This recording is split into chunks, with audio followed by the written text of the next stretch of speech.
Today's episode is sponsored by I Know What You Did Last Summer. Get it now on digital. When 5 friends inadvertently cause a deadly car accident, they cover up their involvement and make a pact to keep it a secret, rather than face the consequences. A year later, their past comes back to haunt them, and they're forced to confront a horrifying truth. Someone knows what they did last summer and is hell-bent on revenge. As one by one, the friends are stalked by a killer, they discover this happened before, so they turn to 2 survivors of the legendary Southport Massacre of 1997 for help. Starring Madeline Klein, Chase Sue Wonders, Jonah Hauer King with Freddie Prinze Jr. and Jennifer Love Hewitt. I Know What You Did Last Summer is a perfect summer slasher, says Jordan Cruciolo of NPR. Your summer is not over yet. Don't miss a killer movie night at home. Warning, the following podcast is not suitable for all audiences. We go into great detail with every case that we cover and do our best to bring viewers even deeper into the stories by utilizing disturbing audio and sound effects. Trigger warnings from the stories we cover may include violence, rape, murder, and offenses against children. This podcast is not for everyone. You have been warned. It's a few minutes past midnight on July 20th, 2012. In the town of Aurora, Colorado, hundreds of people have made their way to the Century 16 Theater to watch the midnight premiere of the new Batman movie, The Dark Knight Rises. Many people in the theater have been waiting for this night for a while. People were dressed up in costumes, flaunting homemade signs, and some even showed up hours before just to get a good seat. As the lights dimmed, everyone grabbed their popcorn, soda, and candy, and they got comfortable. Some people even started a countdown. 5, 4, 3, 2, 1. At the end of the countdown, the movie appeared on screen, and the crowd cheered with excitement. But little did they know, they were also counting down the moments until all of their lives would change forever. Because just a few minutes into the movie, a man that was sitting towards the front stands up and walks out of the theater's exit. Moments later, he would come back in through the exit door he had propped open, except this time, he was wearing a gas mask, body armor head to toe, and he was holding a shotgun. Some people in the crowd noticed him, others didn't. But soon enough, all 400 people inside Theater 9 would stop watching the movie before them, and instead, they would fight for their lives. So this is the story of the Dark Knight Rises mass shooting. I'm Courtney Browen. And I'm Colin Browen. And you're listening to Murder in America.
It was about 18 minutes into The Dark Knight Rises, and the 400 people inside Theater 9 were completely immersed in the film in front of them. Even that early on, the movie was suspenseful and riveting, which is what the Batman movies are known for. If you were to have looked at the crowd, you'd see everyone's faces illuminated by the screen. They were eating their popcorn, with their eyes darting back and forth as they watched the characters in action. Someone in that room had that very visual. As the hundreds of people were watching the movie, he was watching them. Inside Theater 9, there were rows and rows of seats that stretched all the way up to the back of the room. And on either side of those rows were 2 exits that would lead you back to the lobby. But soon enough, those exits would be blocked off, one by tear gas, and the other by a man holding a shotgun. Some moviegoers would later say that the man looked like he was a character from Call of Duty.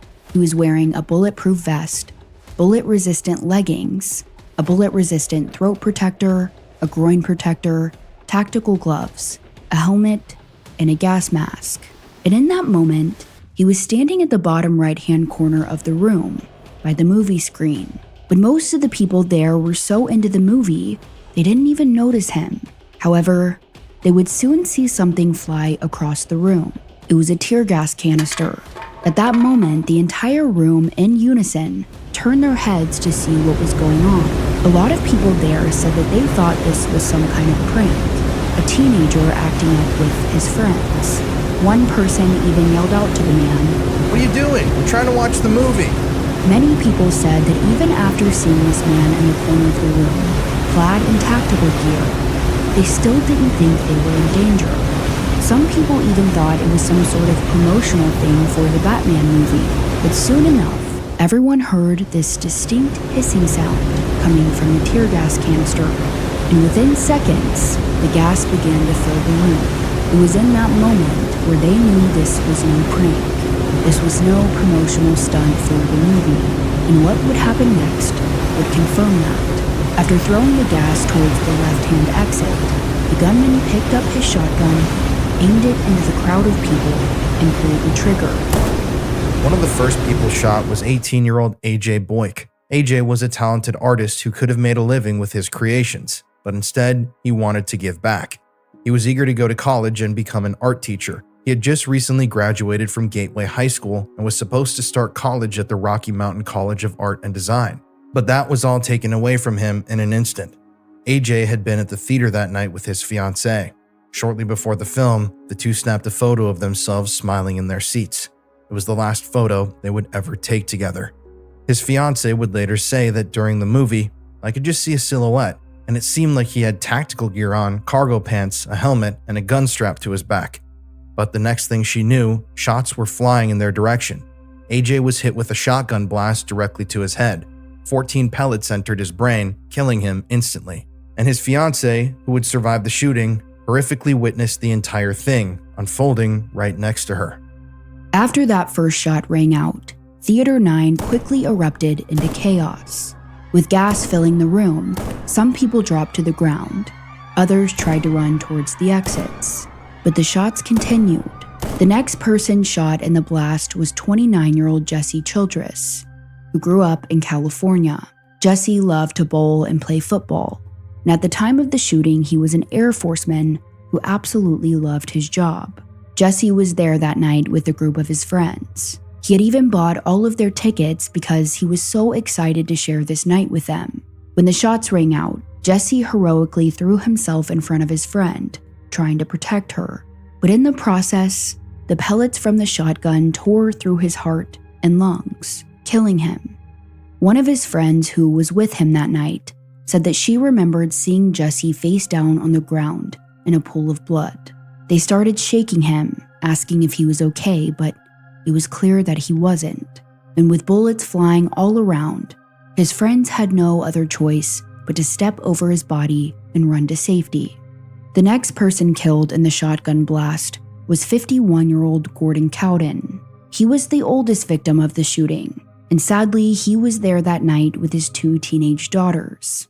They would later say that their father was the most kind and patient man they had ever met. One of their favorite memories of him was when he stopped their car in the middle of the road to help a tiny prairie dog safely cross the street. That was just the kind of person he was. Now, luckily, Gordon's daughters would make it out unharmed, but after witnessing the carnage of that night, they would never be the same. Now, at this point in the shooting, hundreds of people were frantically calling 911, but the first call officially came in at 12:39 a.m. 315 and 314 for a shooting at Century Theaters, 14300 East Alameda Avenue. They're saying somebody's shooting in the auditorium. And there is at least one person that's been shot, but they're saying there's hundreds of people just running around. I can't hear you. Give me the address again. There's gunshots. What address?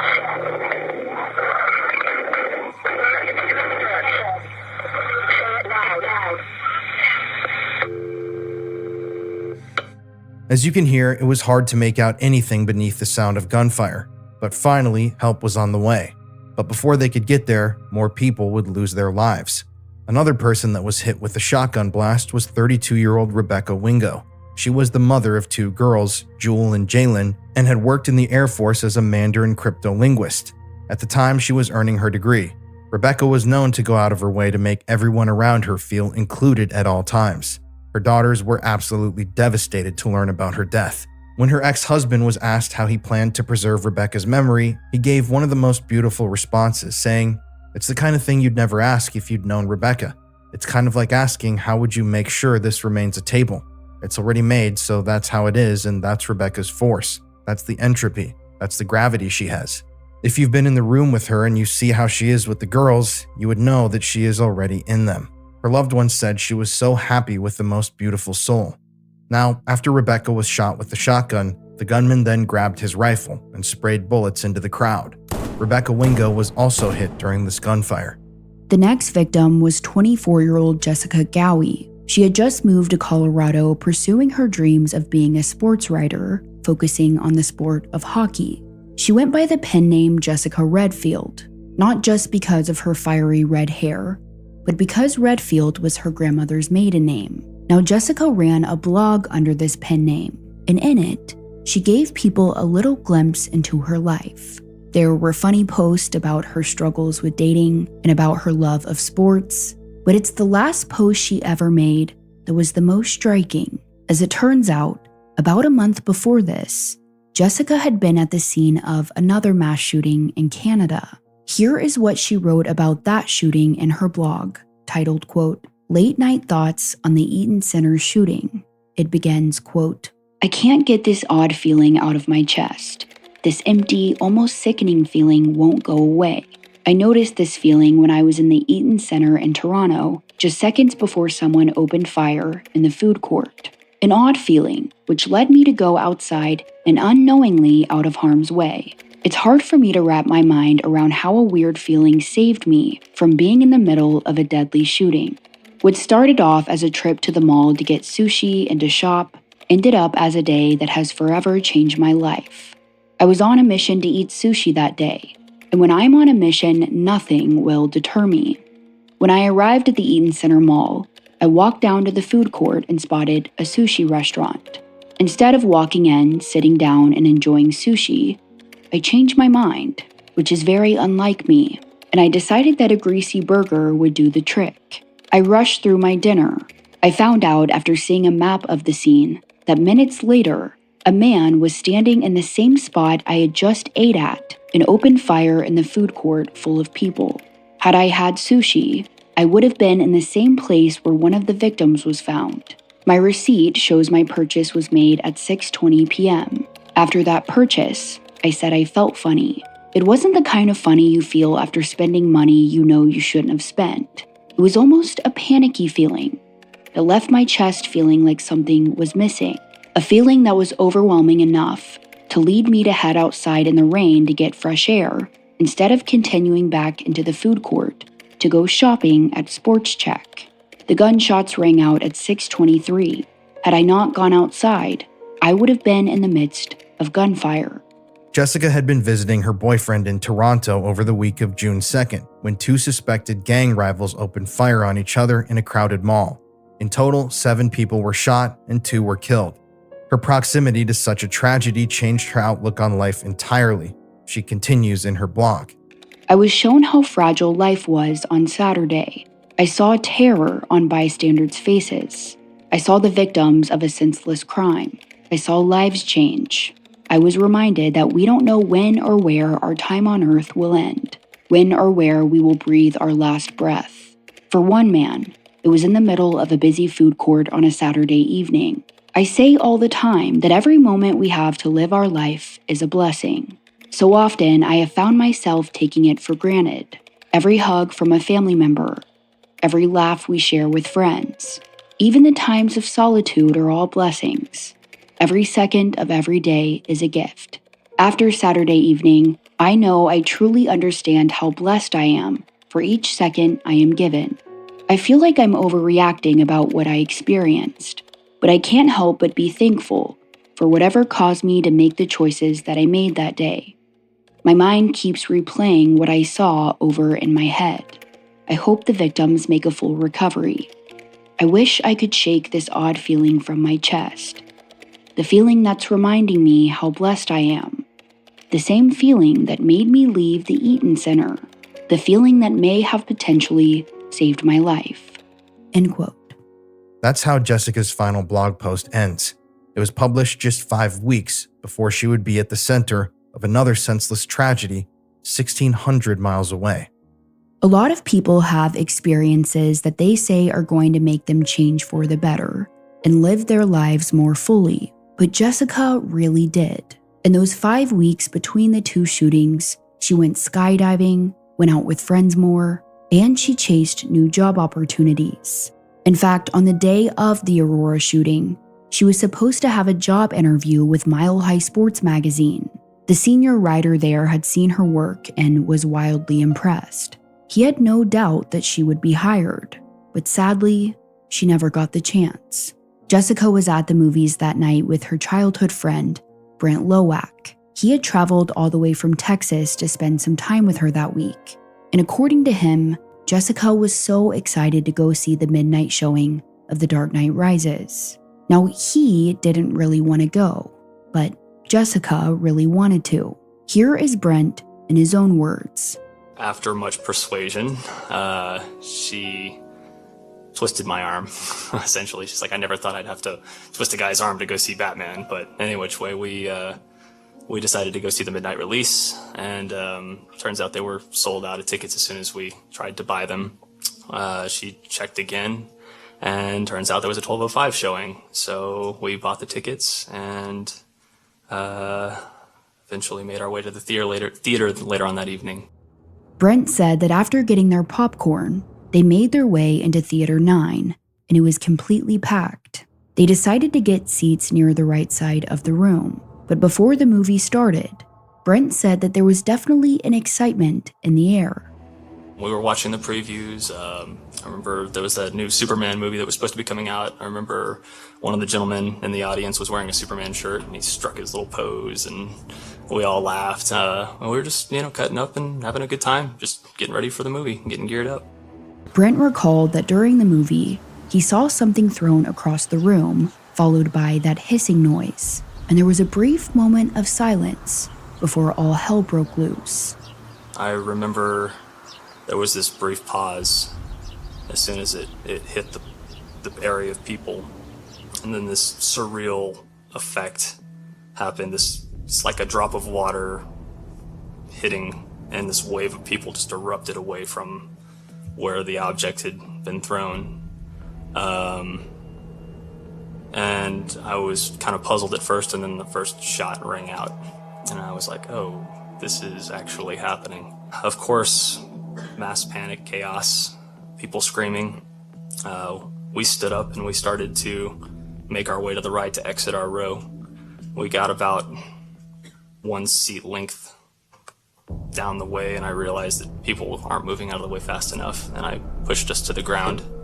The whole time she was saying, call 911, call 911. She was in a kind of a laying down position for cover. I was kind of in a low profile crawling position.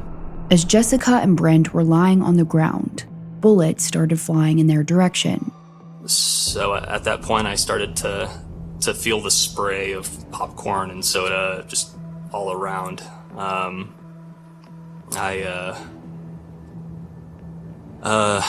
noticed her tone changed entirely, transitioned from call 911 to screaming, and I looked down to see that she'd been shot in her right leg. Jessica was shot in her knee, and immediately Brent's training kicked in. As it turns out, he had just completed his EMT courses, so he knew what to do in this situation. The first thing was to stop the bleeding, so he applied pressure to Jessica's wound. But with the bullets flying all around them, there wasn't much more he could do. Brent knew that he needed to call for help. Again, there was a continued spray of popcorn and soda or whatever was going on. I felt, I tried to reach for my phone in my pocket, And given my position, I wasn't able to do that. So I straightened out my leg. I kneeled up a little bit to gain access to my pocket to get my phone. And that was when I sustained a shot to my left buttocks. With more bullets flying in their direction, Brent quickly called 911. However, he was met with a busy line as hundreds of calls were pouring in. So from here, he turned his attention back to Jessica.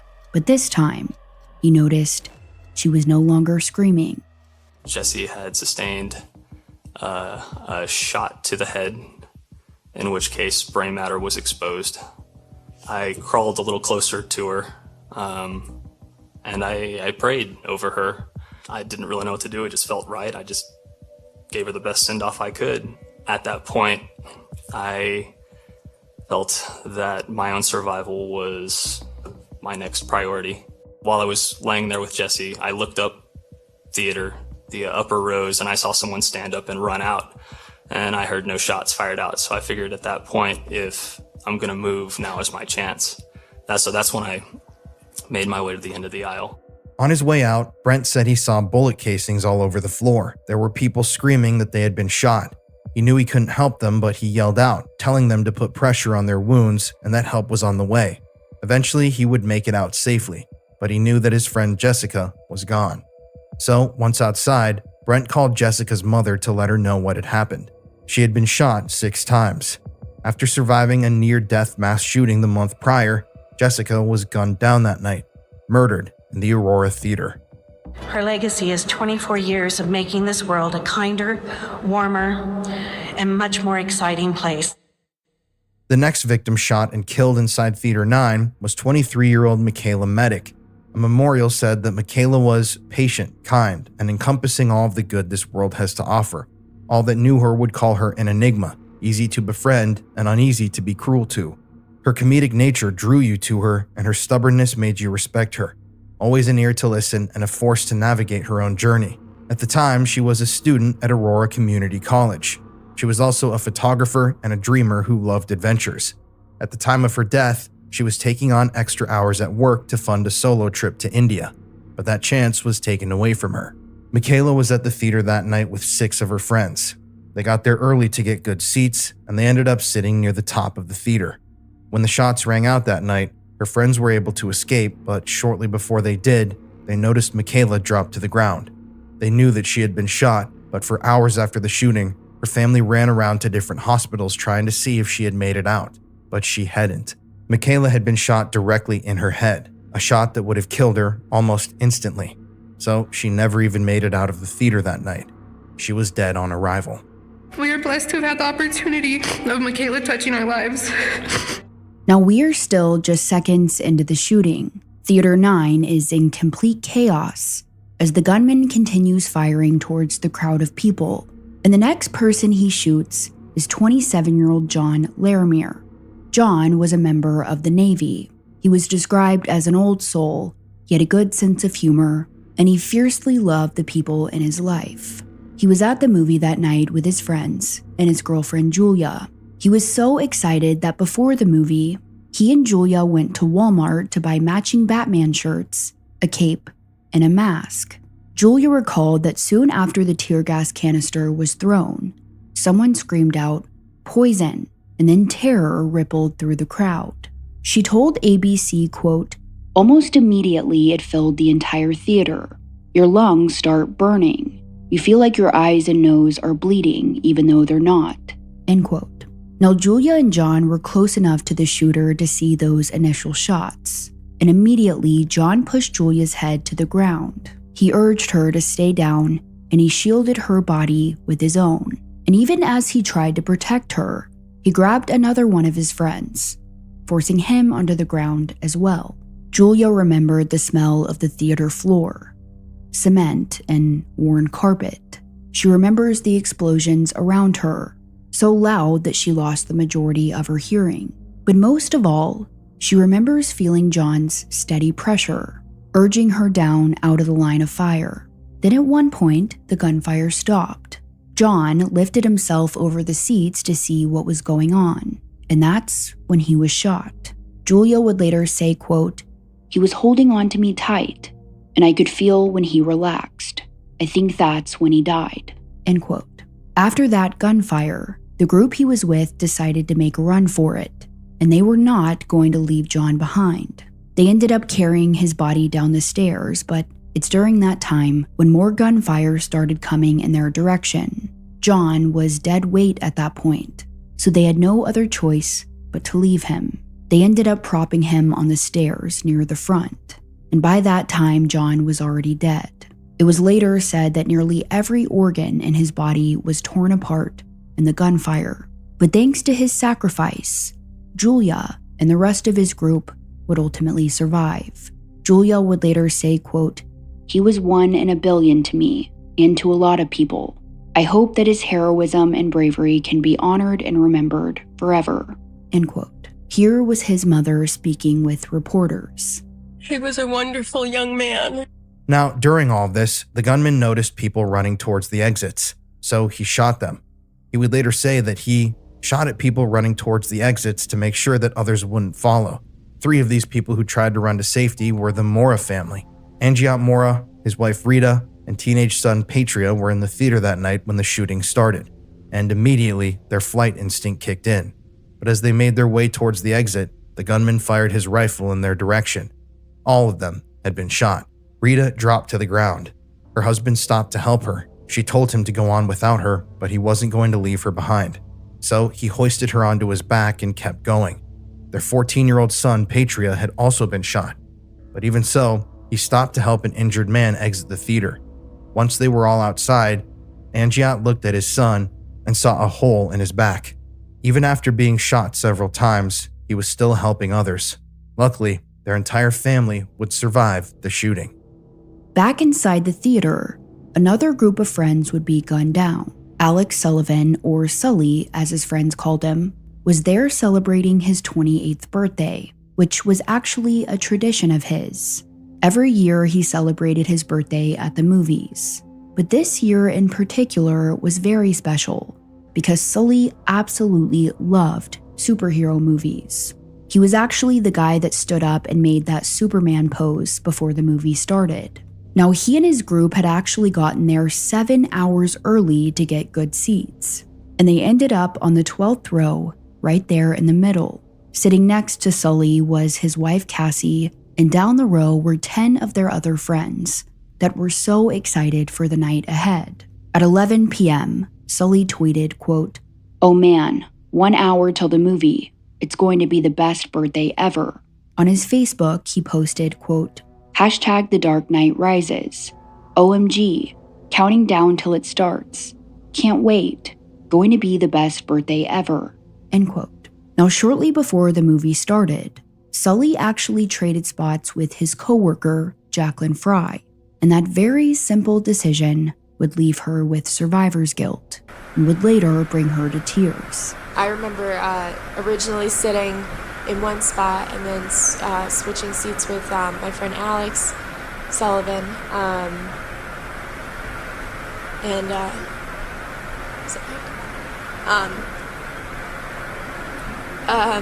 I'm sorry. Shortly after the shooting started, their group found themselves right in the middle of the gunfire. Sully was shot directly in his heart, killing him instantly. Alex Sullivan was known to be enthusiastic and positive. His wife Cassie told everyone that Sully was a natural at marriage. He was great at communicating, always kind, and incredibly patient. The two had gotten married around a year before and were supposed to celebrate their first anniversary just 2 days after the shooting. Tragically, Cassie would spend that day alone, in shock and mourning. For his funeral, his family shared stories of him for 6 hours straight. Sully's friend Jacqueline, the one who switched spots with him, was also hit with gunfire. The next thing I know, I heard this very loud bang, and I immediately was hit in the legs. And my friend Heather, sitting next to me, was also, I assume, hit by the same round because she yelled out. As I got down on the ground, somewhere between sitting and getting down on the ground, I was hit in the face with another round, and I don't really remember I do remember laying on the ground and spitting out teeth and blood, and my 4 front teeth were shattered. While on the ground, she and her friends were all mangled up together. One friend was calling 911, another was putting a tourniquet on her leg. It was chaos. Now keep in mind, it was still dark in there. The only light was coming from the movie that was still eerily playing on the screen. There was also light from the flashes of the shooter's gun. Jacqueline said that she was laying on her stomach. The only thing between her and the gunman were the seats in front of her, and he continued shooting. Some of those bullets went right through the seats and grazed Jacqueline's back. When we first laid down on the ground, it was really loud. There was a lot of loud bangs. Gunshots. And there was a lot of screaming. People running out. And then within a couple seconds, it got kind of quiet, and the only thing you could really hear were the gunshots. I felt my own skin, like the burning from the gunshots. I smelled blood and sulfur and smoke. It was pretty prominent. Hey everybody, Courtney and I have a favor to ask of you. If you love Murder in America, you love our show, please leave us a 5-star review wherever you listen to your podcasts, whether that's Apple Podcasts, Spotify. If you love our show and you want to help us grow, definitely consider leaving us a 5-star review. Also, it helps the show so much when people share out links to our program. So if you're listening and you're loving what we're doing here, share us on your Instagram story, shout us out on X, post one of our shows on your Facebook, and let the world, your friends, your family know that you're listening to Murder in America. It seriously helps us so much, helps us grow the show. We couldn't do this without all of you listening at home. Seriously, thank y'all. But let's get back to the story. As she laid there, Jacqueline said she remembered thinking that these were probably her last moments, but luckily, she would make it out alive. However, she would later say that as she left the theater, there were bodies everywhere. In the front of me, there were 2 girls, both lying, presumably dead, in their own, in blood, in a pool of blood. And then to my left was, to my left was, I'm sorry.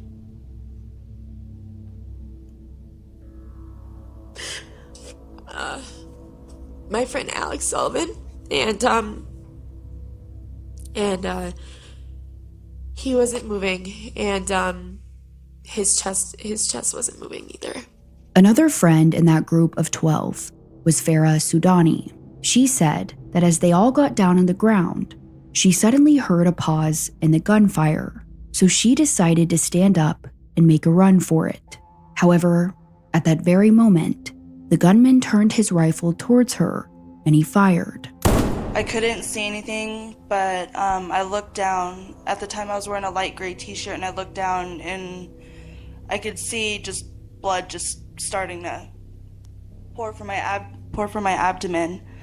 And then when I realized I was hurt, I tried to reach for Mike to get his attention, and then my intestines and my stomach actually fell out, and I had to bend down and actually catch my intestines and push them back in my body with my left arm. Farah said that from there, she laid back down and tried to stay calm. Her friend Mike came to her side and helped hold her intestines in her body, but it was hard. His friend Mike had been shot too, and there was blood everywhere. But here is what happened next. And then for some reason I wanted to take my shoes off, so I took my shoe off my right foot, and I lifted up my left leg to take my other shoe off, and I saw that majority of my calf had been filleted off, basically, and it was only hanging on by a piece. Farah was so severely injured, her body started to lose strength. All she could do was lay there and wait for help. But as she did, she could hear everything going on around her. I didn't even have the strength to look around me and see if anyone was okay. And I just remember looking up, and I could see the room is filling with the gas. I could just hear blurts shrieking and screaming, and you could tell that people were getting hit when they screamed. Luckily, Farah would survive her injuries after 7 grueling surgeries, but not everyone was that fortunate. The next victim gunned down in Theater 9 was 24-year-old Alex Tevez. Alex was there that night with his girlfriend Amanda and his friend Craig. Strangely enough, Amanda said that she had a weird feeling going into that night, but she didn't really know why. And then bullets started flying throughout the theater. She told ABC, "I was really confused at first about what was going on, so confused. But Alex didn't even hesitate, because I sat there for a minute not knowing what was going on, and he held me down and he covered my head, and he said, 'Shh, stay down, it's okay, shh, just stay down.' So I did." Alex covered Amanda with his body as the theater echoed with the horrible shotgun blasts, screams, and cries of loved ones watching their family and friends die before their eyes. Their friend Craig, who had joined them, hid with the both of them.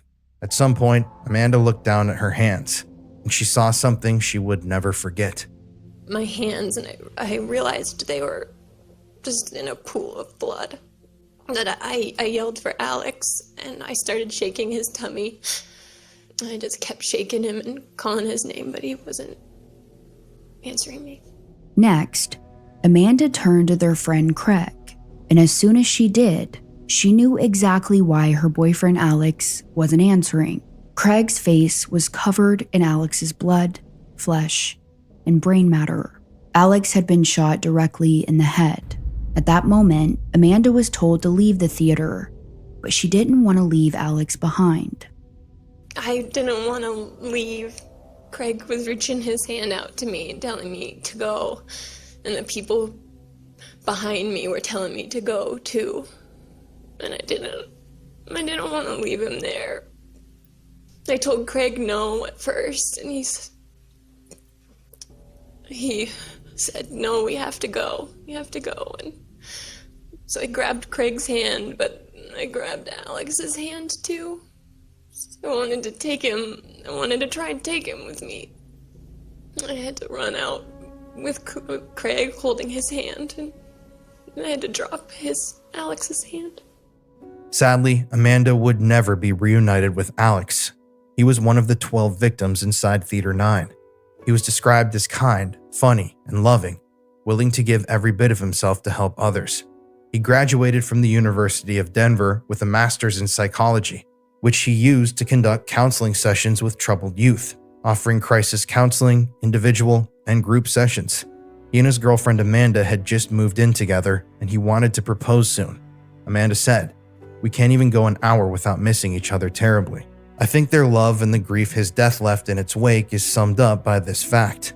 A year after the shooting, Amanda hadn't moved a single item he put down in their apartment. His clothes were still in a pile on the floor. Their boxes were still in the corners, unpacked, and his water bottle was left on the counter, exactly where he had set it down on the night of the shooting. She told OWN Network in a series of interviews. We had planned a beautiful life, just a beautiful life, and someone stole that from us. Soon after the massacre, Amanda took Alex's last name as her own to honor their relationship and the direction it had been heading. At this point, we are still just minutes into the shooting, and the gunmen continued firing at people inside Theater 9. The next victim would be 27-year-old Matt McQuinn, who was there with his girlfriend Samantha and her brother. Now, Samantha would later say that when the shots first rang out, she thought they were just fireworks. It was just confusion. It smelled like fireworks, so I just kept saying, "It's okay, it's just fireworks. It's just a promotional thing." After I was convinced it was fireworks, we were just slouched in our chairs, not all the way down yet. Samantha said that as they were ducking down, she heard Matt say, "Ow, that hurts." She then felt some pain of her own. When she looked down at her knee, she saw blood. So together, they all got down on the ground. Matt hovered over her. At that point, Samantha realized she was bleeding pretty heavily, so she pressed her sweatshirt against her knee to stop the bleeding. After that, there was a lot more gunfire and confusion.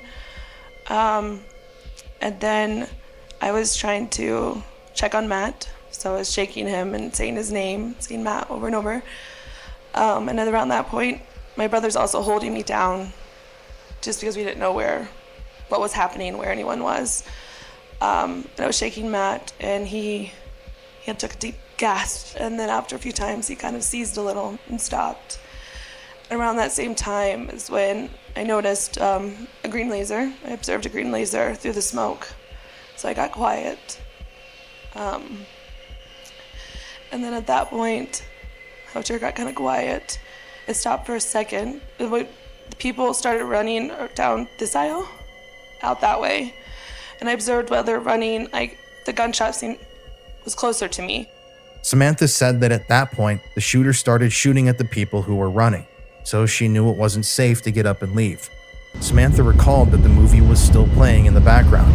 Sitting directly in the seat in front of her, she saw someone with a gunshot wound to the head. Then she looked back at her boyfriend, Matt.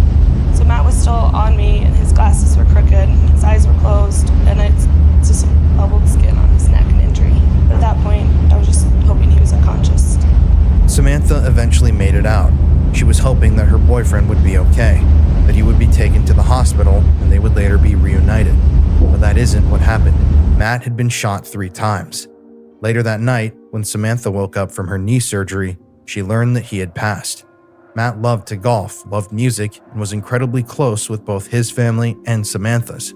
They had been together for 3 years, and just before the shooting, the two had moved to Colorado to start the next phase of their life together. But that would all change. Nearby was another couple, Jansen Young and her boyfriend, 26-year-old Jonathan Blunk. The two had been planning to see this movie for months. They got there hours before so they could find good seats. Jansen would later say that as soon as the gunman threw the tear gas, Jonathan jumped into action. He immediately grabbed me and said, Jansen, he pushed me down behind the seats in front of us and said, Jansen, we have to get down and stay down. Jonathan's frantic words mingled with the sound of shotgun blasts, and he quickly pushed her underneath the seats they had just been sitting in. He covered her body with his own. Jansen said she closed her eyes and hunkered down, clinging to her boyfriend. And in that moment, she felt shrapnel exploding all around her and smelled the metallic tang of blood. When she finally looked up, John was still beside her. But with her heart sinking, she realized he wasn't breathing. Jonathan was hit with bullets in his head and body. The bullets came from behind, hitting him in the back of the skull. The others entered his lower back, hitting most major organs. Born in Reno, Nevada, Jonathan was a man on a mission. He joined the Navy as soon as he could with the goal of becoming a Navy SEAL.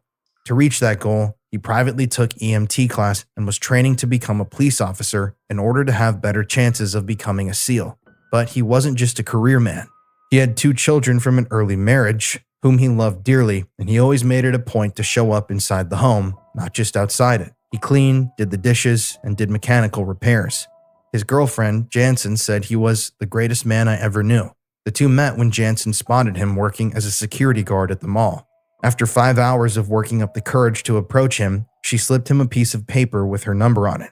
Over a year after the shooting, Jansen was given John's items, and in his wallet was that very note that she had given him. He had kept it on his person all that time. Before the shooting, the two had been talking for quite a while about tying the knot. As the days had carried on and their love grew, it seemed like their dream wedding was closer than ever. But then the shooting happened, and Jonathan never made it out. He left behind 2 daughters. Jansen would later say that she was the one who had to inform them of their father's death. Heartbreakingly, one of his girls responded, "Daddy promised me he would be here for my birthday. Is he?" Courtney and I have been studying true crime for a very long time at this point, and we've told hundreds of stories here on the podcast. And as I'm sure you know, in every true crime story, it's the little details that give someone away. A receipt, a phone ping, a habit they couldn't hide. So here's a question. What's your habit saying about you? If you're ready to ditch the dead giveaways, start with Fume Zero, the better thing to reach for. This episode is sponsored by Fume Zero, the brand new grab-and-go flavored air device from Fume. Now, I know a lot of people out there vape or they smoke, but if you're looking to cut back, and if you're looking to improve your lifestyle, Fume Zero is a great place to start. Why? Well, it's different than its competitors in a few ways. It's affordable, just $24.99 USD for a sleek pre-filled device, no commitment, no refills, no batteries, It's completely clean, which I love. It has zero nicotine, zero vapor, just natural plant-based flavored air. And it's the first truly easy way to try the good habit. With 6 bold flavors and up to 10 days of use, Zero makes it simple to start. I know that I quit vaping earlier this year, and I swear to God, honest to God, Fume devices played a huge part in helping me quit. So when I saw that they wanted to work with us, I wanted to spread the gospel of Fume and put people onto something that really helped me. So take 0 chances with Fume Zero today, available for just $24.99 USD. Just head to tryfume.com, that's TRYFUM.com, to start with Zero. And now let's get back to our story. Coming? Sitting next to Jansen and Jonathan was Pierce O'Farrell and his friend Carrie. Here is what he recalled of the shooting. I saw the shooter emerge from here, and he was wearing a gas mask. He was wearing armor from head to toe. He was holding a big gun in his hand, and honestly, I just kind of froze in that second. And I watched him open fire into the front rows there. He fired a couple rounds, and my immediate thought was, I just got to get down. So I looked over to Carrie and saw that he was looking around kind of to the left and not, I could tell he didn't see where the shooter was or anything. I just said, we got to get down. And we laid down in front of our seats. His feet were in the aisle. My feet were pointing this way. And so we were kind of head to head. And the shots got closer and closer. And honestly, in that moment, all I could do was pray. But soon enough, Pierce felt bullets hitting his body. So the first shot I took were fragments from a shotgun that hit me in the left toes. And it really felt like it just blew my toes off.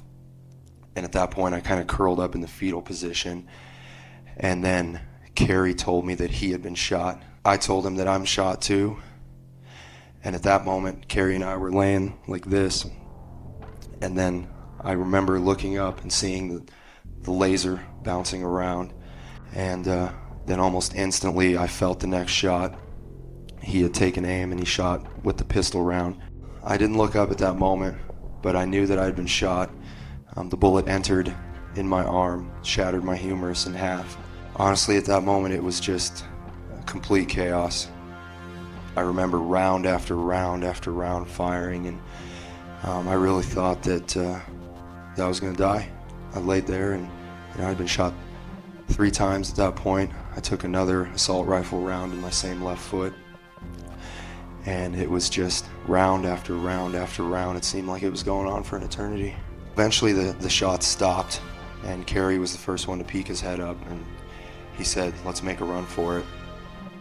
So we stood up from our spot in the ground, and honestly, gosh, it took all the strength I had just to stand up. And at that point, I believed I'd been shot in the back because the pain just radiated through my entire left side of my body. And I stood up, and Carrie was in front of me, and he made his way down the stairs, and I kind of followed him. But right about this last stair, I just kind of tripped over it and collapsed face first right by the bottom of the stairs there. And honestly, at that point, I didn't have the strength to get up again. And Carrie was shaking me, saying, "Pierce, we gotta go. And I was thinking, this is it. I mean, I'm gonna die here. And I remember thinking, Carrie, you just get out and save yourself. And since I wasn't responsive to him, he exited the theater, and I just laid there. I laid there and I waited. At one point, I felt that dark presence standing over me. I was laying face down with my eyes closed, and I could hear people screaming, people calling 911. I could hear the movie still running. I heard someone shout out, "Turn off the movie." And I just laid there. Despite the extensive injuries, Pierce would survive. Many of the survivors said that they had to step over bodies the entire time they were making their way out of the theater. They said there was popcorn all over the floors, as well as shoes, people's drinks, and blood. Some people who weren't even injured in the shooting said that they were covered in people's blood from the massacre, just from the blood spatter of the people around them. Another survivor was named Petra Hogan. She was there with her friends Ethan Rodriguez Torrent and Stephen Barton. Petra had actually drifted off to sleep when the movie started. and she woke up to a nightmare. I immediately knew that I was in a shooting and that there was a possibility of being shot. And so, because we were in the middle of a row and the theater was packed, there was nowhere to go. And so, I remember putting my left arm on the seat in front of me as I began to get down behind the seats. And then I blacked out. When Petra came to, there was chaos everywhere. I remember coming to in face down behind the seats in a pool of sticky, thick liquid. I could continue to hear gunfire, and I could hear screaming and running.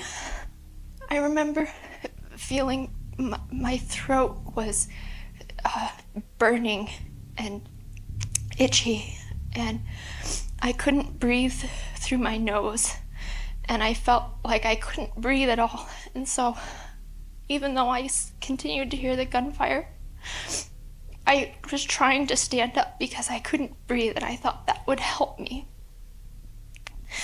But Ethan realized what I was trying to do and climbed on top of me to keep me down behind the seats. And I remember after stopping to fight with Ethan to get up, I remember thinking, yeah, it's probably not a good idea to stand up while there's gunfire going on. Then she blacked out again, coming to a little while later. The theater was quiet, and Ethan asked if I could get out of the theater, if I could crawl to the end of the row. And I said, I think I can. And so we army crawled to the end of the row. When I got to the end of the row, I stood up, which was a little difficult for me. And I didn't realize there was an exit at the back of the theater. So I began walking down the steps of the theater. And that's when I saw a body in a seat at the end of the row, in one of these lower rows. Petra said that the first thing she thought of was whether or not she could help them. However, after taking a closer look, it was obvious that they were dead. As Petra was leaving the theater, she noticed that her friend Ethan was on his way out with her. When he stood up at the end of the row, he called to me to come with him to exit out the back of the theater because we didn't know how many people had been firing weapons. We didn't know where they were, and so we walked up the stairs to the back of the theater, which was hard for me to do, and I didn't know why at the time. Petra didn't realize it at the time, but she had been shot in the arm and the nose, but she would ultimately survive. Another group in the theater that night was Aline Young and her friend Stephanie. When the shooting started, she dropped to the ground and kind of blacked out. But here's what happened with her and Stephanie once she came to. I woke up and there were people running on top of me. She tried to get me to stand up, and I realized that I couldn't. My entire right side of my body just wasn't responding. And then I realized that I couldn't breathe. So I just kind of laid there and tried to find a position that I could breathe.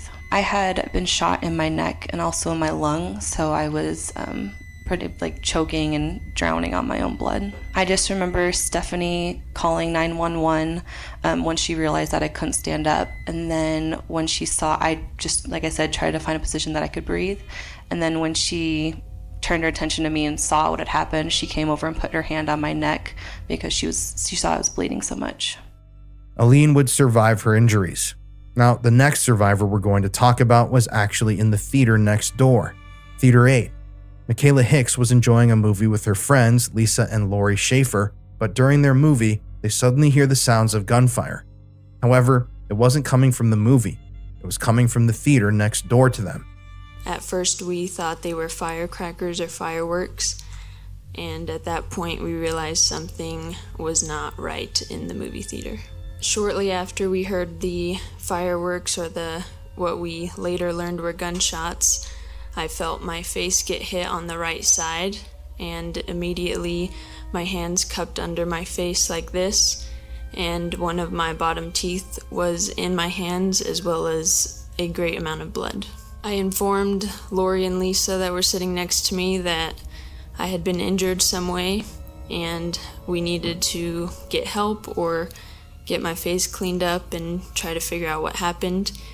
And we started to walk down the stairs of our movie theater, and as we approached the 2 double doors to Theater 8, a young man said, "Stay inside the theater because we do not know where the shooter is." And so at that point we did not exit the double doors, and so we tried to exit out the back emergency exit. But after going outside, they saw absolute chaos. There was people running around everywhere, bloody victims lying all over the ground. It was such a horrible scene. Michaela and her friends actually went back inside Theater 8. I remember my friend Lori pulling the fire alarm. A young man handed me his jacket in order to wipe up some of the blood on my hands and face, and we were trying to get a hold of 911 operators and trying to figure out the best way to leave the building. Luckily, Michaela would survive her injuries. Back inside Theater 9 was another family who was there with children. It was Jameson Taus, Ashley Moser, her daughter, 6-year-old Veronica, and their 13-year-old niece, Kaylin Bailey. Now, Ashley had just gotten an ultrasound to see her unborn baby, and she was ecstatic. And her daughter, Veronica, was also so excited to have a little sibling. It had been a hard year for their family.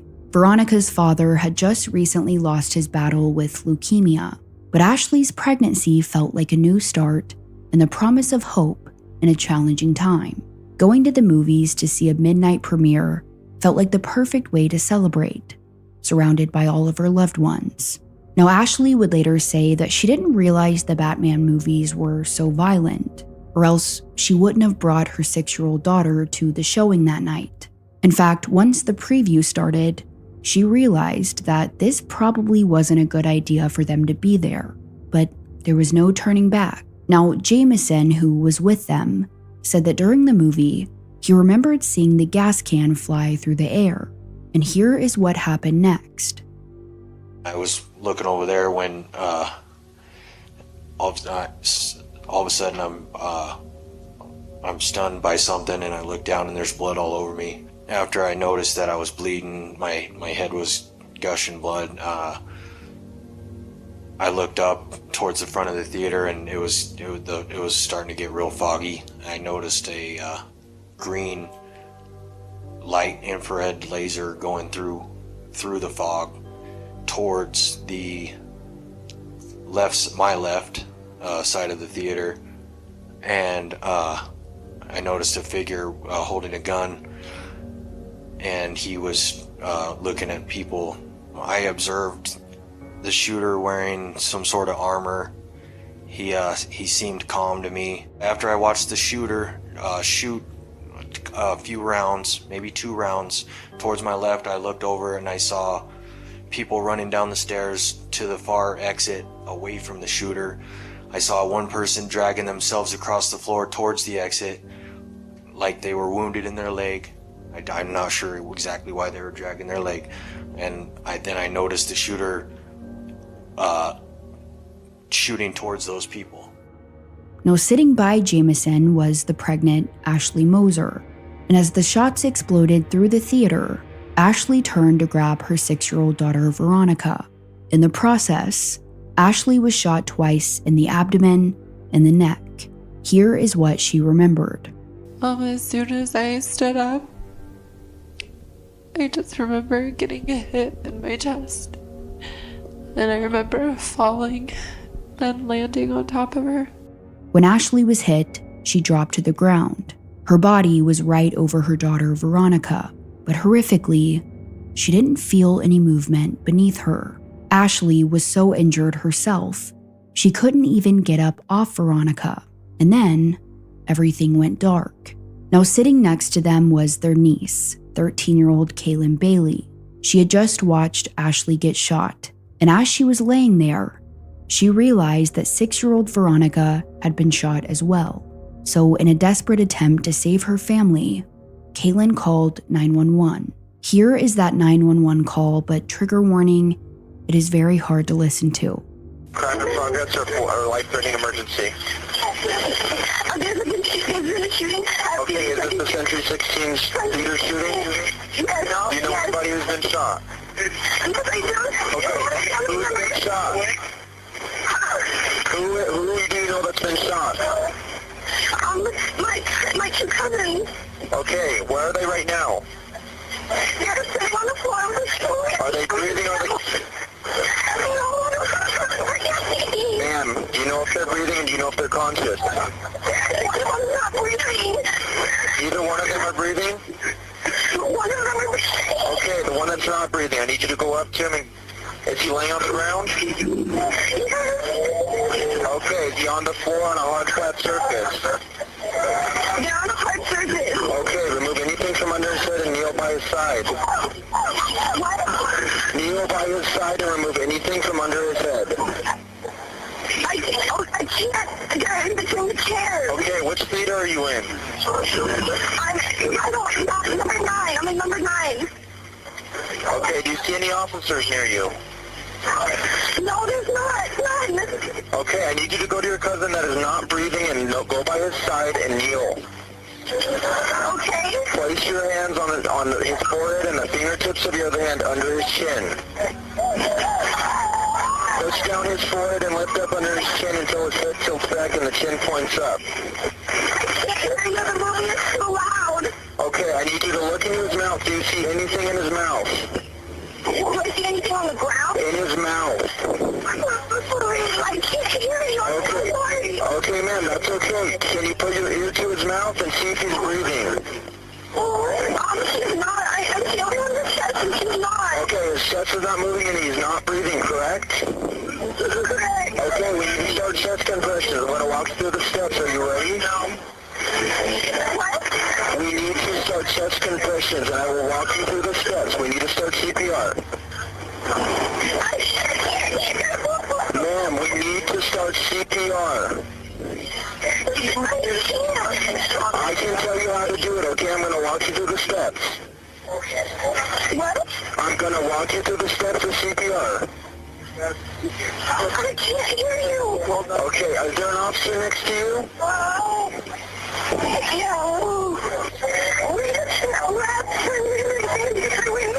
I understand that, and I need your cousin who's been shot and is not breathing. We need to perform CPR on him. I cannot hear you, ma'am.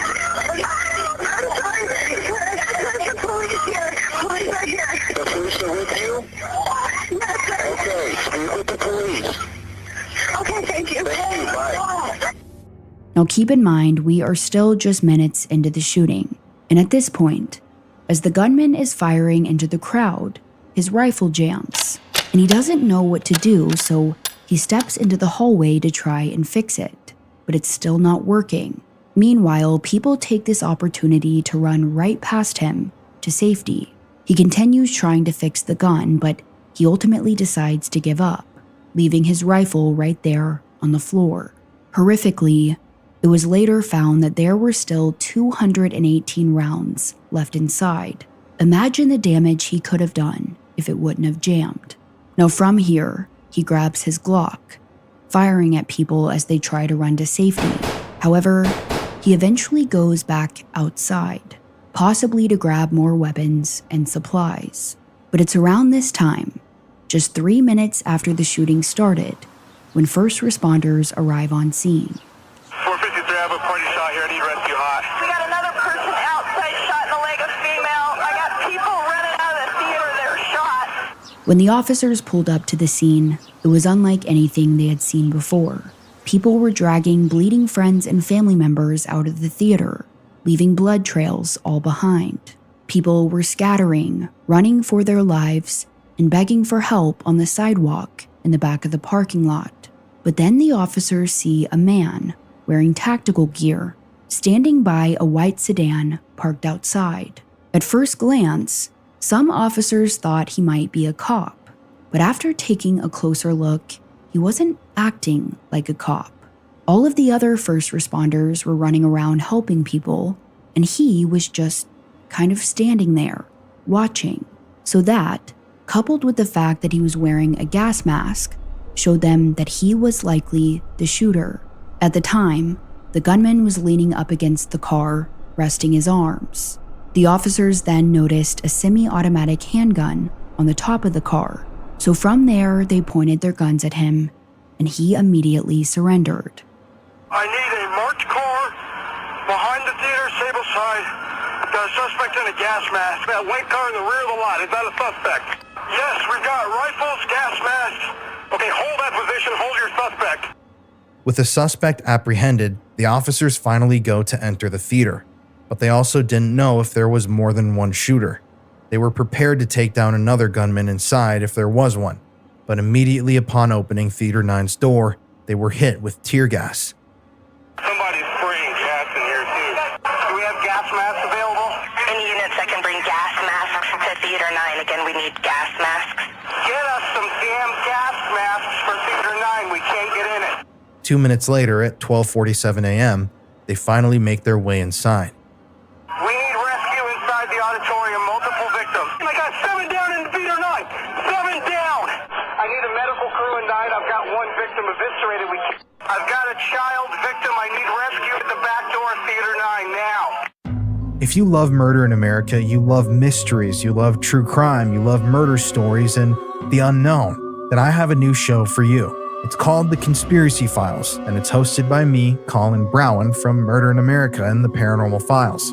On The Conspiracy Files, we explore everything from bizarre deaths to freak paranormal events, pedophile rings, government corruption, ritual sacrifice.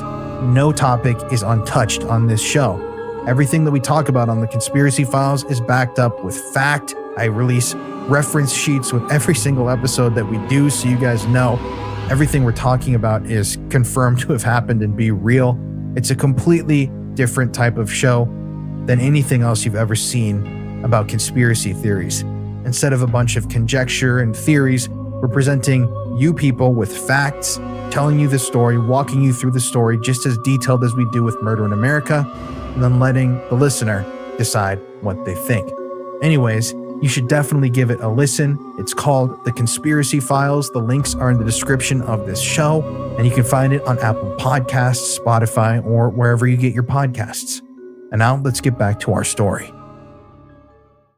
After entering Theater 9, the officers are finally able to turn the lights on, turn the movie off, and tend to the victims. And one of the first things they see is Jameson Toes, who is begging them for help. Here's what he would later say. I have a pregnant woman that's down, that I have a 6-year-old that's down, and I was basically screaming at them to get them attention as fast as possible. They came down. They immediately came down to help us. They checked their pulses, and Ashley had a pulse, but Veronica did not. So they picked up Veronica and they took her down to the stairs and down towards the exit, which I followed. The first responder that was carrying her, he began to give her CPR on the floor. We need rescue inside the auditorium, multiple victims. I've got a child victim, I need rescue at the back door of Theater 9 now. One of these first responders was Officer Grizzle. Here's his account of what happened. So it was so chaotic. I remember checking most ones I checked were dead. I remember, of course, the one that I will always remember is the little girl. I had to step over her because I knew she was gone. And continue on, which is absolutely the hardest thing I had to do. But going back on my training, I had to save the ones that I knew I could try and save. So with the absolute knowing that this was far beyond what we're capable of, I exited the theater and I got a hold of Sergeant Redford. I said, we need to start getting these people to the hospital now. And what did you do? I went to my patrol car. I emptied it out what I could to make more room for as many people as I could put in there. I got into it. I drove it up to the rear of the exit, and I started loading people into my car. Officer Grizzle said that one of the people he transported was Ashley Moser and Jameson. Jameson was so distraught about leaving 6-year-old Veronica behind, he nearly jumped out of the police car. He tried to jump out the car as I'm running code, lights and siren to the hospital, because he wants to go back to get his daughter. So I have to not only drive, now I have to grab him by his shirt and hold him in from jumping out of the car. Knowing the entire time that I just wanted to tell him she's gone, but I couldn't do it. Now, Ashley had been shot several times, so she barely remembers anything from here. Once taken to the hospital, she was told that she was paralyzed and that she had lost her baby. Ashley was obviously devastated, but then she learned that she had lost her other baby as well, 6-year-old Veronica. I was told that she didn't make it, that she had passed away. Earlier that night, Police Sergeant Mike Hawkins had picked Veronica up off the ground. His body was shaking with so much adrenaline that he couldn't feel anything at all. He didn't know if the little girl in his arms was dead or alive, but he was going to do anything he could to try to save her. He ran out of the theater, cradling her body to his chest, calling for rescue over and over. By the time he burst outside, he realized that she wasn't breathing. A touch to her neck confirmed the truth. She was dead before he had even picked her up. Veronica Moser was excited to enter the 1st grade. She had just learned to swim weeks before the shooting, and as we stated earlier, she couldn't wait to be a big sister. She was known to be curious, a bookworm, and above all, friendly. Everyone who knew Veronica recalls that she loved life and loved everyone. She didn't have a best friend because she considered everyone in her class her best friend. Sergeant Mike Hawkins may not have known all this about Veronica, but looking down at her body, he knew that the world had lost something precious and special. Devastated, he set her down on an ambulance gurney. He knew she was gone, as did the medical staff, but he couldn't bring himself to set her on the ground or leave her on the sidewalk. Carrying Veronica was so traumatic for Sergeant Hawkins that in the years after, he couldn't carry his own daughter up the stairs to bed because it brought back memories of Veronica's weight in his arms. He would later speak to Veronica's family about his experience.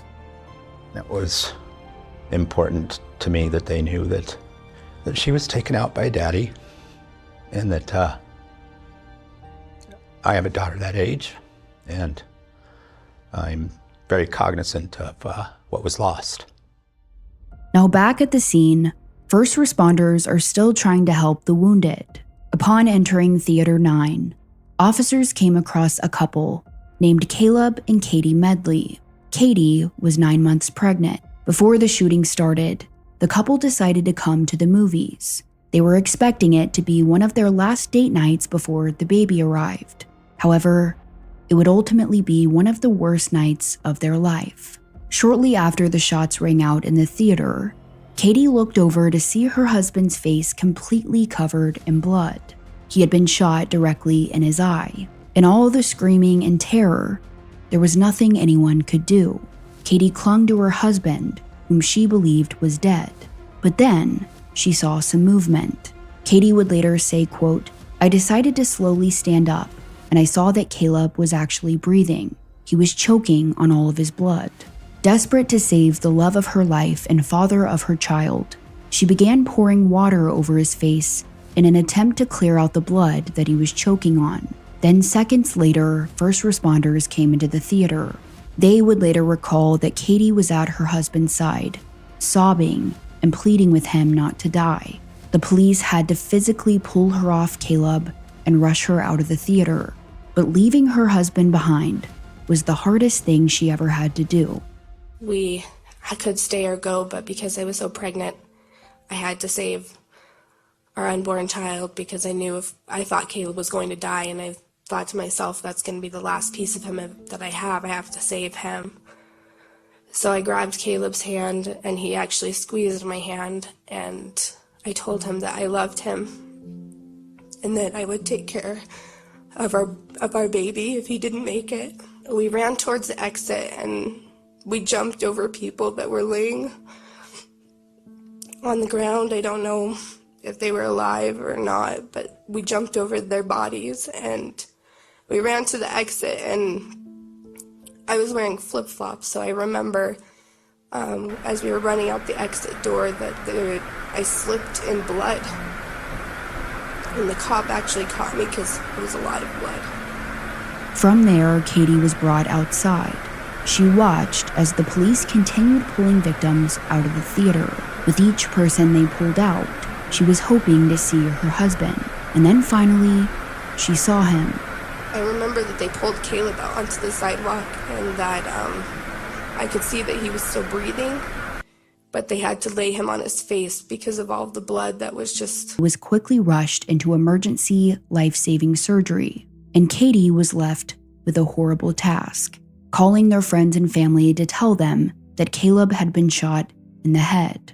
Heartbreakingly, as she placed each of those phone calls, everyone assumed that Katie was calling to let them know she was going into labor. Everyone answered the phone excitedly, only to be met with the news. Caleb had been shot in the head, and she didn't know if he was going to make it. Now, Katie also went to the hospital that night, and during her husband's brain surgery, she went into labor, all alone without her husband by her side. But fortunately, by some miracle, and the hard work of law enforcement and medical teams, Caleb survived. He would remain in a coma for about a month, but when he woke up, he finally got to hold his son. However, Caleb is permanently disabled. He lost his eye, and he has a hard time speaking, so their family was changed forever. Back at the scene, the first responders continued to tend to the wounded. Police Sergeant Mike Hawkins said that this was the worst 20 minutes of his entire life. Tasked with making sure no one else was wounded, he had to push by victims who were clawing at him, begging for help. It was one of the toughest decisions he ever had to make. Ignoring calls for help, trusting that backup was en route to save them because he couldn't. There was an entire sea of wounded people bleeding out on the sidewalk, in the parking lot, and in the lobby. But there weren't enough ambulances. I need rescue to stage in the Dillard's lot. I need as many ambulances as we can to the Dillard's lot. I want my fire trucks there also, and I'll start bringing them in to triage people and get them out. I'm taking one male to the hospital in my car. Throughout the entire night, officers were loading victims into their patrol cars. I've got one ambulance here. Where are my ambulances at? Do I have permission to start taking some of these victims via car? I got a whole bunch of people shot out here. No rescue. Yes, load them up, get them in cars, get them out of here. Slowly but surely, everyone who still had a pulse was taken to the hospital. And once that last ambulance drove away, they were left with a devastating scene. Blood covered the concrete. Outside of Theater 9's door was the rifle used in the attack. The gunman's car was still eerily parked outside, with his gas mask on the ground next to it. But the scene outside was nothing in comparison to the scene inside. Once the tear gas had finally started clearing, the true devastation of the shooting was revealed. The total death count was 12, 13 including Ashley Moser's unborn baby. But 2 of the victims actually died later in the hospital. So that night, there were 10 bodies still at the Century 16 Theater. The floors were completely wet from people's drinks and the victims' blood. Also on the floor were bullet casings, popcorn, shoes, and cell phones. Horrifically, as investigators worked the crime scene, those cell phones rang and rang and rang.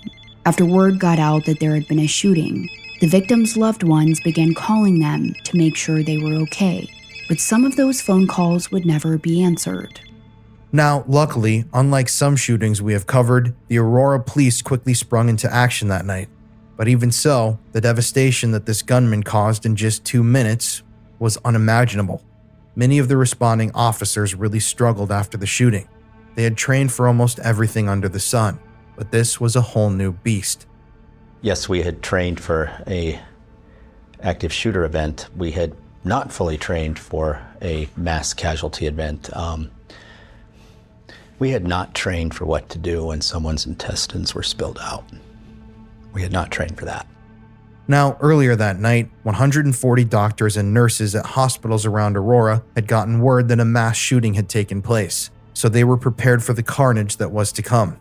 Here's Denver 7's interview with some of these doctors and nurses. My pager stated mass shooting. That's all it said on there. I saw patients all over the hallways and beds. I saw staff that were covered in blood because they were pulling patients out. Once patients started arriving, it was really just, you didn't have time to reflect, you just had time to act. Went from life support to tubing someone's chest to holding someone's intestines. There was one little girl who I will always remember. Both her parents had been shot, and the little girl was crying for her mom. And I just went up to her and I said, I'm a mom. If you want to come to me, I'll hold you. And she completely came to me and wrapped her little arms around me. Luckily, the little girl's parents would survive.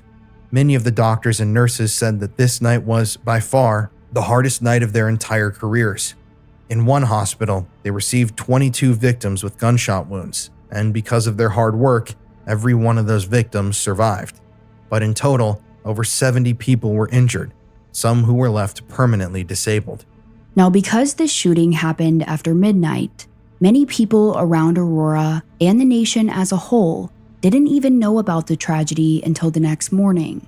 I will never forget hearing about it. Back then, mass shootings weren't as prevalent. The Sandy Hook mass shooting hadn't even taken place yet.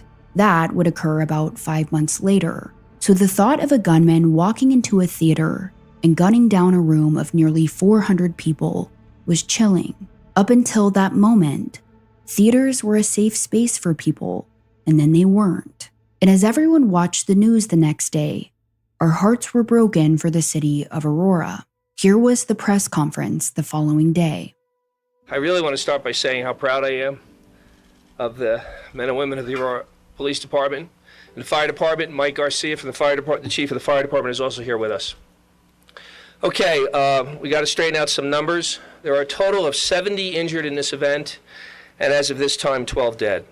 Still, the number is 10 in the theater.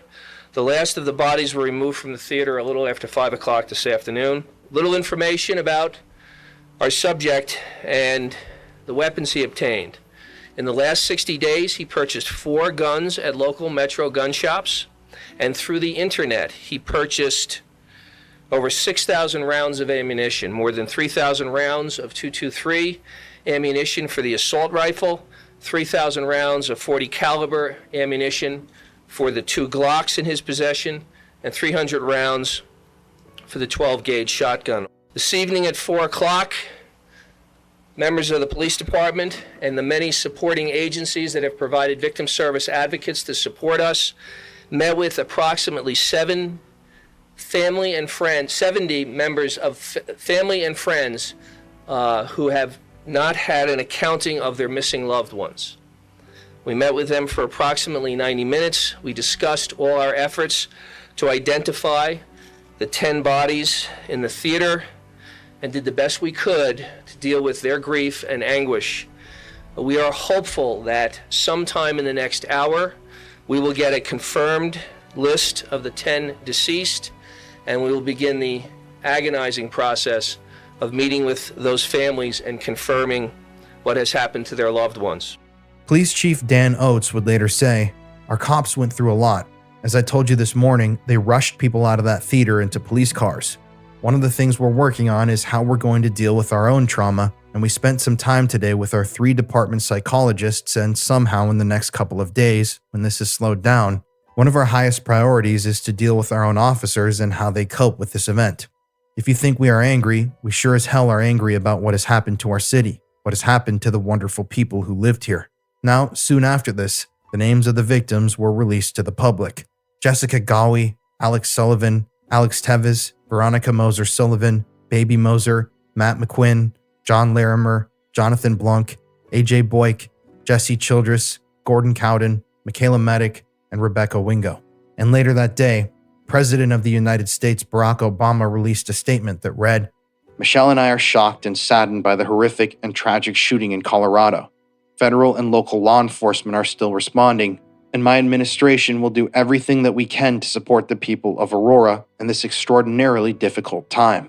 We are committed to bringing whoever was responsible to justice, ensuring the safety of our people, and caring for those who have been wounded. As we do when confronted by moments of darkness and challenge, We must now come together as one American family. All of us must have the people of Aurora in our thoughts and prayers as they confront the loss of family, friends, and neighbors, and we must stand together with them in the challenging hours and days to come. That evening, a candlelit vigil was held to honor the victims of the tragedy. Hundreds of people showed up, and all everyone could do was hug each other and cry. But in these horrific times, when we are reminded of how scary the world can be, we also see the best of humanity. The town of Aurora really came together to make sure the victims, their families, and first responders felt supported. Following the shooting, the Aurora Victim Relief Fund raised over $5 million. That money was split between the 12 victims' families and the 5 survivors who, quote, suffered permanent brain damage or permanent physical paralysis, end quote. In the weeks after the massacre, the 12 murder victims were all laid to rest, and the community of Aurora all came together to show their respects. Thousands of residents from across the city were in attendance. Their funerals were paid for by Cinemark, which is the parent company of Century 16 Theaters. Now, following the shooting, Century 16 actually closed their doors for a while. Many people in the community wanted it demolished, as they believed the horrors that took inside would be too hard to forget, but they didn't. After 6 months of cleaning and renovation, they opened their doors again on January 25, 2013. After the massacre, Christopher Nolan, the director of The Dark Knight Rises, released a statement that said, "Nothing any of us can say could ever adequately express our feelings for the innocent victims of this appalling crime, but our thoughts are with them and their families." Now, again, the gunman didn't choose this movie to send any sort of message. He simply picked it because he knew a lot of people would be in attendance. But from then on, that film would forever be associated with one of the deadliest mass shootings in American history. Christian Bale, who played Batman in the film, also released a statement that read, "Words cannot express the horror that I feel. I cannot begin to truly understand the pain and grief of the victims and their loved ones, but my heart goes out to them." Days later, he even traveled to Aurora to visit victims who were in the hospital. But from here, Aurora, Colorado would do its best to pick up the pieces. It's hard to fathom the devastation that these cities face after these massacres, and you don't know how it feels until it happens in your city, to your community. But the devastation of this crime had a ripple effect. There were 400 people inside Theater 9 that night. 400 people who were directly traumatized. 400 people who had to run for their lives, who looked death right in the eye. 12 of those people would never live to see another day. And those victims' family members who were with them that night watched their loved one die right in front of them. 70 people would be injured in the attack, some of whom still face health problems all these years later. And even for the people who weren't injured, their lives would never be the same. Simply being at the Century 16 Theater that night has left people with deep-rooted trauma, PTSD, survivor's guilt, and they carried the weight of that with them in the months and years that have followed. Then there's the first responders. The images they saw that night in the theater will stick with them forever. What was supposed to be a place of fun and entertainment turned into a war zone within a matter of seconds. And like with any mass shooting, everyone had the same question: why? Why would somebody do this? Following the shooting, everyone in America was counting down the days until justice was served. Now, I was going to wrap up this series in 2 parts before our summer break, but the shooting alone, with all of the victims' testimonies that I included in here, ended up taking a lot more time than expected, and I felt like they deserved an episode of their own, one that had nothing to do with the horrible man responsible. But there is still so much more to this story. So we are going to do part 3 next week. In that episode, we will talk about the gunman's arrest, his booby-trapped apartment, interviews with psychiatrists, his behavior in jail, and finally his trial. Then at the end of next week's episode, we are also going to talk about the aftermath of the shooting and some of the good that came from such darkness. So make sure to join us on that one.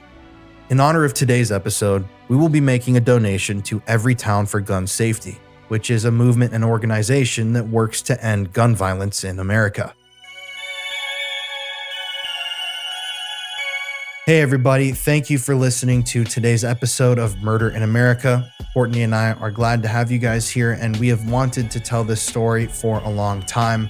There are so many details in this story that are just so infuriating, and our hearts, obviously, as with every case that we cover, go out to not only the victims that died in this horrific event, but also to the survivors who pulled through and managed to escape this tragedy with their lives.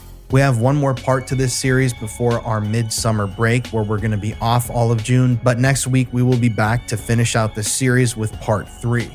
If you don't like the ads in the show and you want to get early ad-free access to our episodes, please consider joining us and supporting the show on Patreon. Like I just said, on Patreon, you can get access to early drops of the main feed episodes, ad-free versions of the episodes, and bonus content. If you've never signed up for our Patreon today, if you sign up, you can get access to over 100 bonus episodes of the show. These are full-length episodes of Murder in America with Courtney and I, telling stories the exact same way that we do here on the main feed. So if you love the show and you want to help support what we do, please consider joining us and our community over there. Also, please don't forget to leave us a 5-star review on Spotify, Apple Podcasts, wherever you listen to your podcasts. Follow us on Instagram at Murder in America to see photos from every case that we cover. And yeah, thank you guys so much for joining us this week. Courtney and I will be back next Friday with our final episode before that month break. And yeah, thanks again, and I'll catch y'all next week.